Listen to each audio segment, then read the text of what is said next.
biroroshe gutunga buriya si ibintu bibiri canke bitatu namabwira abantu bose. Gutunga ni ibintu bitatu gusa kw'isi yose.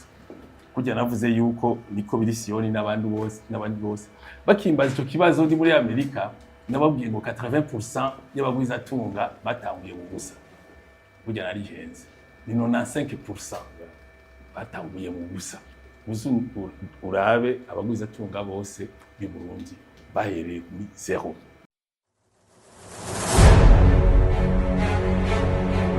Imbere yuko twumviriza ano mabanga atatu akomeye umugwizatunga umukire niko biri Siyoni agomba atubwire, reka tumanze twibaze kano kabazo. Mbega abadukurira mu by'ubutunzi canke abavyeyi bacu baduha amakuru yo kuvyerekeye ubutunzi? Mbega hamwe ugerageje gukurikira izo mpanuro baba baguhaye vyo gushikana by'ukuri ku butunzi? Nkaba ndakuramukije